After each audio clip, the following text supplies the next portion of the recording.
The last couple of weeks we've been talking about line and art. This week we're going to be talking about what happens when you connect a line to create a shape. Here's an example from famous artist Keith Haring, who creates these figures from lines and then completes them with color to create a shape. Shapes can be geometric, shapes can be organic or freeform, they can be realistic or abstract. When we work with shape, normally there is a shape that you're looking at, and that becomes the positive space or positive shape. And then there's a background space that we call the negative space or the negative shape. There's an artist in Spain who goes by Pejac, who creates interesting artwork using shape. He actually uses a silhouette that he cuts out, and then he makes it interact with the environment while he's looking out his window. Here's another example of Pejac's work. So that's a form, a shape that he's actually cut out from a piece of paper, and he tapes it on his window and then makes it interact with something that he can see from where he is. This is showing the process of how Pejac gets his shapes onto the window. He takes a photo of himself in a pose, then traces it from his computer, and then you can see that he's cut it out and he actually draws it directly on his window and paints it. We don't want to do that, but we're going to take Pejac's idea of shape and creating the outline of a shape, which is called a silhouette, to create our own shapes that interact with something that we can see out our windows. Pejac actually put this challenge out to the whole world since everyone is at home. So let's watch a little video about the different submissions that he got from different people all over the world who created art like this.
So your job, just like you see here, is to think of a shape that you can create that is going to interact with something out of your window. You might have to enlist the help of a family member. I had my daughter pose because I was thinking about looking outside my window and thinking about what I could see, and I thought I wanted to have my daughter posing by balancing on the rim of Diamond Head because that's what I can see out my window. So I had my daughter strike a pose. There's lots of ways to create a silhouette from a photograph, and I'm not going to go through all the ways, but what you need to do is to get your pose onto a piece of paper so we can cut it out. So I put mine into Sketches Pro. This is not the best version here, but I put mine into Sketches Pro so that I could trace it and turn it into a silhouette. If you know how to do that, you can do so. And then you can do like Pejac and put your piece of paper over the top of your drawing and trace it. It's kind of tricky because it moves around, but that's one option.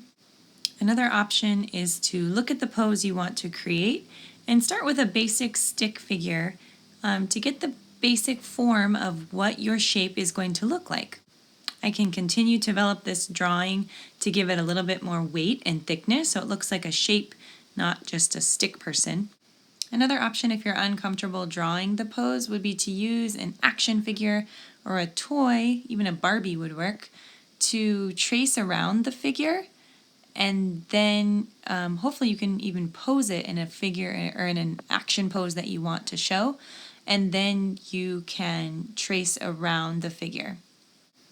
Once you have your shape onto your piece of paper, you want to color it in. I didn't have black, which is crazy, at home, so I used a dark purple. You could even just color really hard with a pencil, but you want to have your silhouette dark because that's what Pejac has for all of his shapes that he makes that he puts against the window.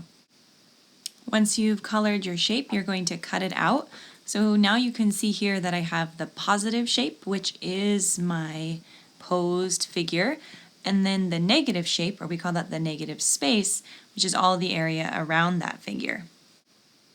You want to add tape to the back of your shape. Notice how my tape is rolled up because I wouldn't want to just put the tape on the front of the figure because then I'm going to see it when I take my photograph. So add the tape to the back of the figure. Now I'm going to use the camera on my iPad to take a photograph that looks like my shape is interacting with the environment. This one is a little bit off because the perspective is wrong, meaning my figure looks way too big to be balancing on Diamond Head, so I had to back up to take a better picture. Oh, this one's looking a lot better. It looks like the figure is in the correct portion, and you can tell that it's lined up directly with Diamond Head, so it looks like the figure is balancing on the rim of the crater. Here's an example of what not to do. Notice that I've taken a photo, but I haven't angled my camera correctly, so it looks like my figure is just floating in the air, unless that's what I'm trying to achieve. And in that case, make sure that your figure looks like it would be doing something that would make sense to be in the air. This video clip kind of shows what it looks like as I'm standing in one spot, but moving around. Notice that when I move around, I can change where I want the figure to be just by moving my camera. I'm not moving the figure at all, it's taped to the window. So that gives you the option to be able to move yourself and see how you can change how your figure interacts with the environment. When you get just the right photo, make sure that you crop it so there's not a lot of other stuff in there that's competing with your really amazing image. Once you've cropped it, you're going to save it to your camera roll and then upload your finished portrait to the activities section of Seesaw. So there you go, artists. That's what we're working on this week, using shape, using a little bit of perspective, so getting things in the correct position and the correct size, and then also working on some photography skills to get things to be just right in our photo. If you have louver windows or something that doesn't allow you to be able to put your image against a window, you're going to have to get creative, maybe holding onto your figure with your hand and trying to crop some things out, enlisting the help of a friend or family member to help you be able to get your photo by holding it up in the air and interacting with the environment in that way. So be creative. I know you guys can do this. Super looking forward to what you create, and maybe we'll even share some of our awesome ideas with Pejac. Have a great week, guys. With parent permission and from a parent's device, you can get on Instagram and check out the hashtag StayArtHomePejac, all one word, in order to check out a ton of really awesome examples of this.